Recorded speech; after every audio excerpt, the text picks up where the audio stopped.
Good morning friends, welcome back to my channel. मैं हूँ लक्ष्य और आज हम लोग देखेंगे क्लास 8 का ज्योग्राफी का चैप्टर नंबर 1 जो है रिसोर्सेज।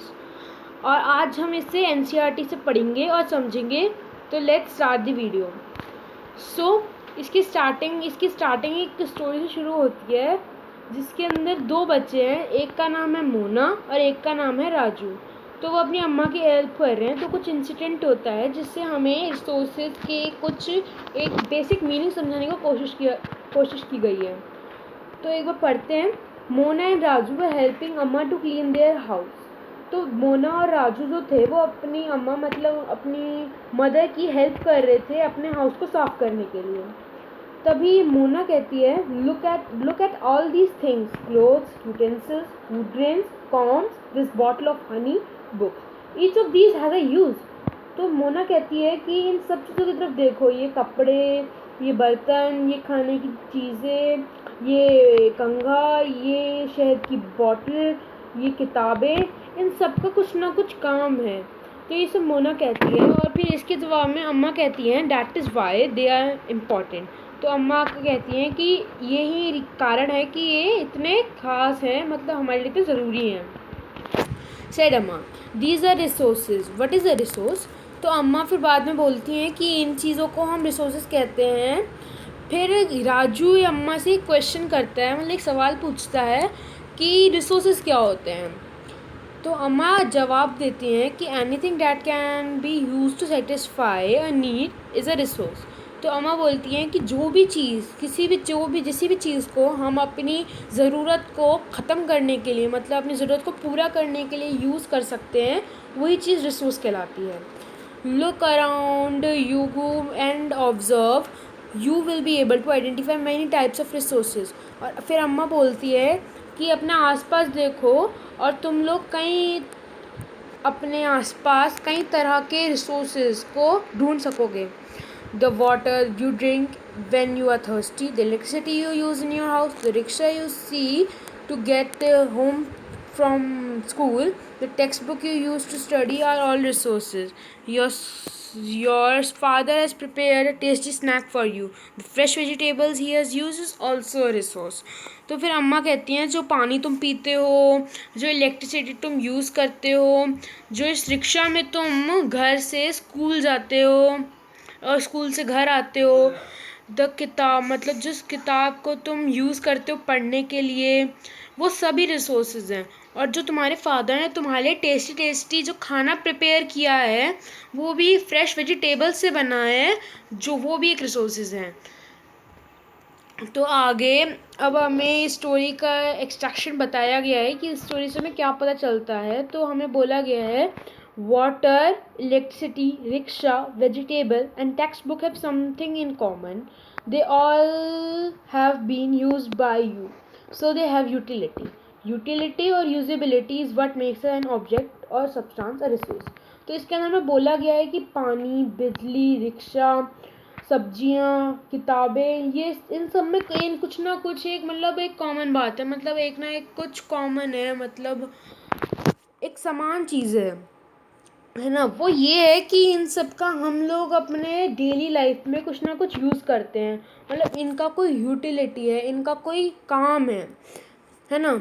यूटिलिटी और usability is what makes an object और सब्सटेंस ए रिसोर्स। तो यही काम, किसी सब्सटेंस का काम आना, उसका कुछ भी यूज़ उसको एक रिसोर्स बनाता है, एक ऑर्डिनरी सब्सटेंस से।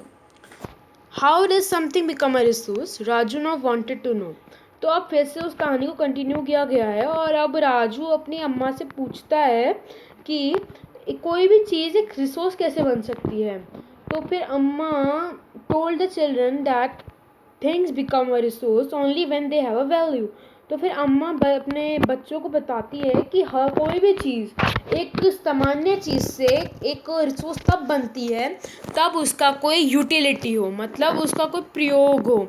अब जैसे कि पहले हमें कई चीज़ों को इस्तेमाल नहीं करना आता था, जैसे हमें पहले पेट्रोलियम को यूज़ करना नहीं आता था, तो वो एक जब तक रिसोर्स नहीं था, पर जैसे ह्यूमन ने डेवलप किया तो फिर उनको पता चल गया कि पेट्रोलियम को हम गाड़ी के अंदर यूज़ कर सकते हैं हमें चलाने के लिए। तो उसका कोई काम आ गया, मतलब उसका कोई काम बन गया, मतलब वो हमारे काम आने लगा, इस कारण से वो एक सामान्य चीज़ से एक रिसोर्स बन गया। It's our utility or use gives it a value. All resources have some value, said अम्मा। तो इसका मतलब फिर अम्मा कहती है कि हमारा यूज़ करना, हमारा किसी चीज़ को प्रयोग करना ही एक चीज़ है जिससे एक सब्सटेंस को उसका एक कीमत मिलती है कुछ, है ना। All resources have some value, हर रिसोर्स की कुछ ना कुछ अपनी वैल्यू होती है, अम्मा ने कहा। Value doesn't mean worth. Some resources have economic value, some do not. For example, metals may have an economic value. A beautiful landscape may not, but both are important and satisfy human needs. अब इसके अंदर हमें बोला गया है कि अब value का मतलब ये नहीं कि वो किसी पैसे की मिलती है, मतलब उसकी कोई पैसों में कोई वैल्यू है। कुछ रिसोर्सेज के पास अपनी इकोनॉमिक मतलब कि पैसे वाली वैल्यू होती है, पर सब के पास किसी के पास नहीं होती। जैसे कि अगर हम कुछ मेटल का कुछ भी खरीदते हैं तो उसमें मेटल्स के पास एक इकोनॉमिक वैल्यू होती है, पर एक ब्यूटीफुल लैंडस्केप मतलब अगर हम कोई भी ब्यूटीफुल सीनरी देखें तो उसकी इकोनॉमिक वैल्यू नहीं होती। अभी वो वाली सीनरी नहीं है जो घर पे लटकी होती है, वैसे वाली सीनरी जो नेचर में फाइंड होती है, उसकी कोई इकोनॉमिक वैल्यू नहीं होती, पर जब भी वो एक रिसोर्स है उसकी अपनी कोई ना कोई अलग से वैल्यू है। अब जैसे कि अब वो भी सेटिस्फाई करता है ह्यूमन नीड्स को। जैसे अगर कोई भी आदमी उदास हो और अगर उसे हम कोई ब्यूटीफुल लैंडस्केप अगर वो नेचर के बीच में बैठ के थोड़ा इन्जॉय करे तो उसका स्ट्रेस कम होता है, तो वो एक डिस्ट्रेस से एक मतलब उसका स्ट्रेस कम करने का काम करता है, तो यही उसकी वैल्यू है। तो इसी पैराग्राफ से हमें ये बताने की कोशिश की गई है कि ये ज़रूरी नहीं है कि हर सब्सटेंस की अपनी कोई पैसे वाली वैल्यू हो, कुछ सब्सटेंसेस की अपनी इकोनॉमिक वैल्यू होती है और कुछ की इकोनॉमिक वैल्यू नहीं होती है। Some resources can become economically valuable with time. Your grandmother's home remedies have no commercial value today, but if they were patented and sold by a medical firm tomorrow, they could become economically valuable.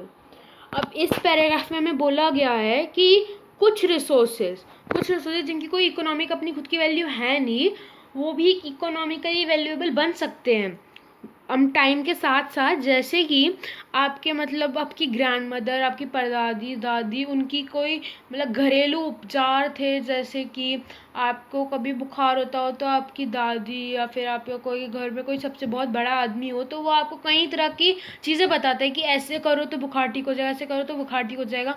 अब इनकी आज के time में कोई economic value नहीं है, पर अगर आप इन्हें पेटेंट करवाते हो और उन्हें सेल करते हो तो किसी भी एक मेडिकल फर्म को मतलब किसी मेडिकल इंस्टीट्यूशन को, तो उनकी एक इकोनॉमिक वैल्यू बन जाती है, मतलब वो पैसों में बिकते हैं। अब पेटेंट का मतलब क्या होता है? पेटेंट का मतलब आपको साइड में दे रखा है, that it means the exclusive right over an idea और इन्वेंशन।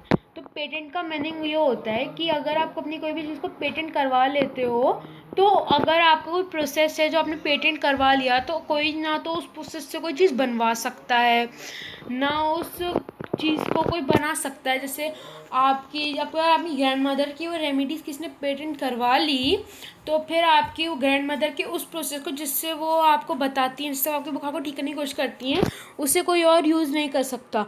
अगर उसे वो चीज़ यूज़ करनी है तो उसे आपसे परमिशन लेनी पड़ेगी या फिर वो चीज़ आपसे ख़रीदनी पड़ेगी। तो ये होता है exclusive right over an invention और आइडिया। मीन्स कोई भी आपने कोई चीज़ बनाई है या किसी चीज़ को बनाने का तरीका, कोई इसका आइडिया, उसको पेटेंट करवा लेना, मतलब उसके ऊपर अपना हक रख लेना कि इसको कोई और चीज़ यूज़ नहीं कर सकती। तो फिर अब कई मेडिकल फॉर्म्स फिर उसे ख़रीद जाएंगे। अब जैसे कि एक लैंडस्केप की, जैसे पिछले पैराग्राफ में बोला था कि एक लैंडस्केप की कोई अपनी नेचुरल वैल्यू नहीं है, पर अगर उस लैंडस्केप को एक किसी पार्क में कन्वर्ट कर दिया जाए, मतलब उसको बाउंड्री कर दिया जाए, उसे कोई आदमी ख़रीद ले, तो वहाँ पे जाने के लिए आपको फ़ीस देनी पड़ेगी, तो वो लैंडस्केप उस आदमी के लिए इकोनॉमिकली वैल्यूएबल हो जाएगा। तो ऐसे ही किसी भी चीज़ को हम इकोनॉमिक वैल्यू कर सकते हैं, बट वो टाइम के साथ साथ होता है। और फिर अगले पैराग्राफ में हमें बोला गया है, time and technology are two important factors that can change substances into resource. तो हमें बोला गया है कि जो समय मतलब जो टाइम है, और जैसे जैसे ह्यूमन डेवलप कर रहे हैं तो टेक्नोलॉजी बेटर होती जा रही है, तो ये दो मेन मतलब से ज़रूरी फैक्टर्स हैं जो एक सब्सटेंस को, एक ऑर्डिनरी सब्सटेंस से एक रिसोर्स बनाते हैं, है ना। जैसे कि पेट्रोल का आपने बोला था, तो पेट्रोल पहले वैल्यूएबल नहीं था।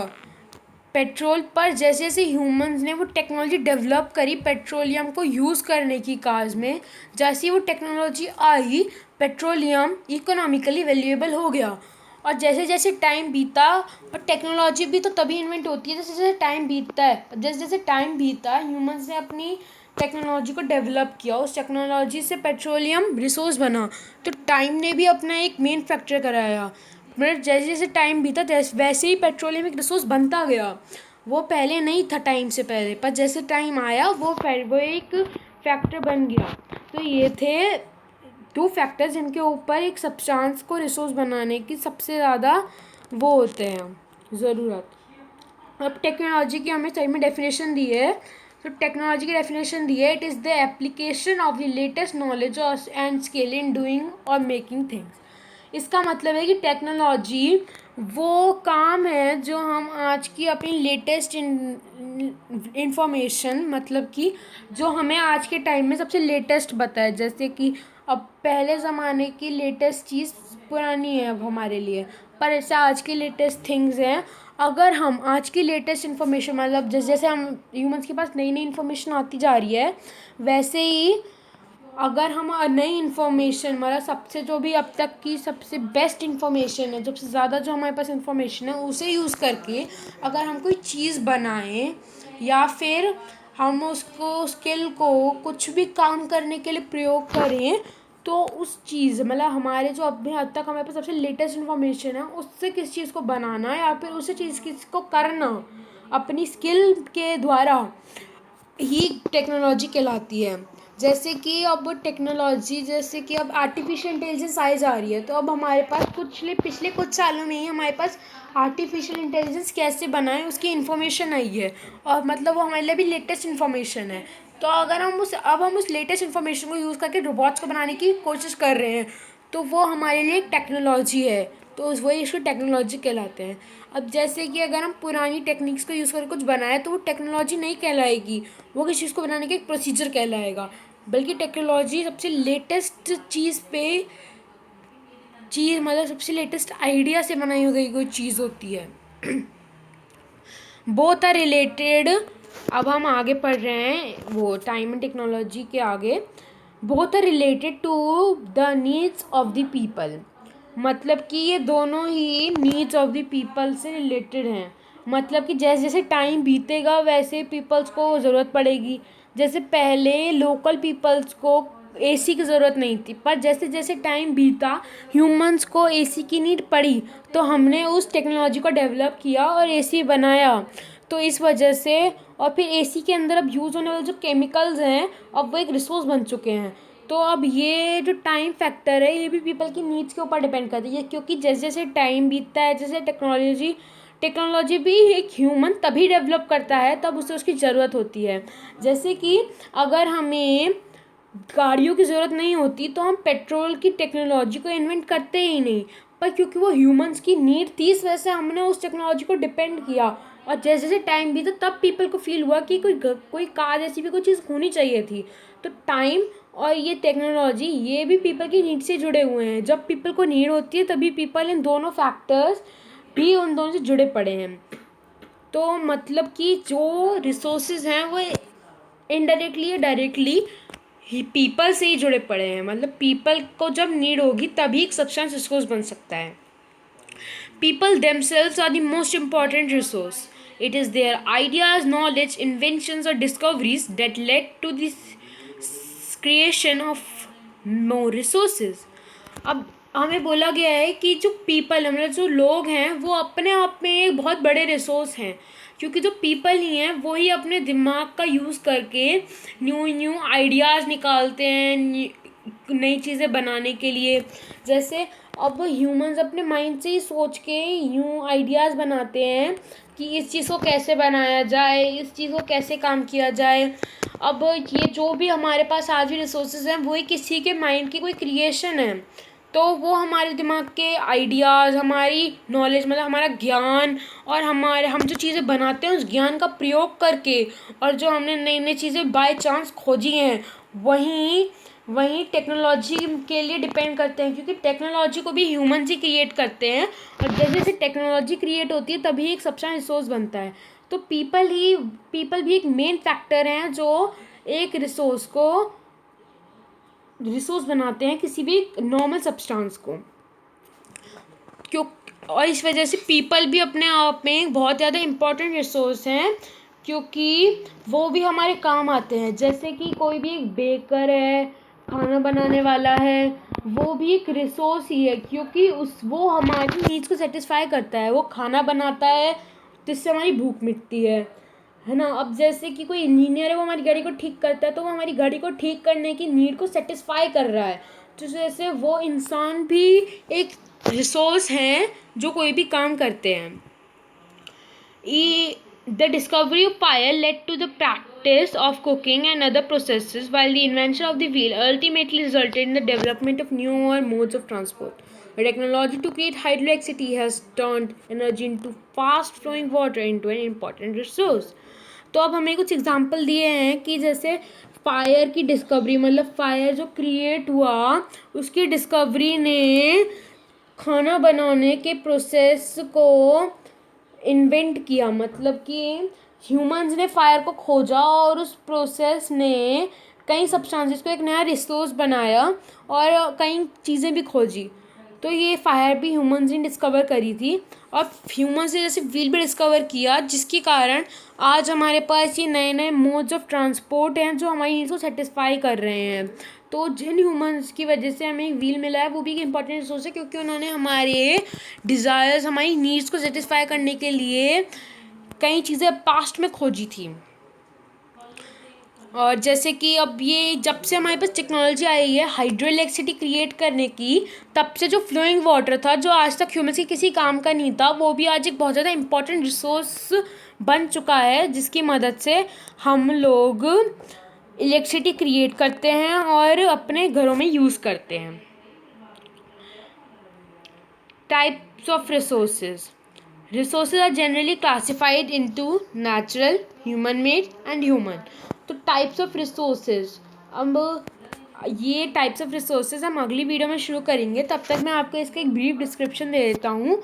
टाइप्स ऑफ रिसोर्सेज को जनरली हम 3 टाइप्स में क्लासीफाई करते हैं, जो है नेचुरल, मतलब जो हमें नेचर से मिलते हैं, ह्यूमंस मेड, मतलब जो ह्यूमंस बनाते हैं, जो आर्टिफिशियल मेड गुड्स हैं वो, और एक खुद ह्यूमंस, जैसे मैंने अभी आपको एग्जांपल दिया था कि ह्यूमंस जैसे डिस्कवरी की थी ह्यूमंस ने, तो वो भी एक हमारे लिए इंपॉर्टेंट रिसोर्स हैं। तो एक ह्यूमन, तो इसलिए इनको 3 टाइप्स में क्लासीफाई किया गया है, और हम इनके बारे में ब्रीफ में डिस्कस करेंगे अगली क्लास में, वीडियो में। तो जब तक के लिए bye bye, thank you and have a nice day.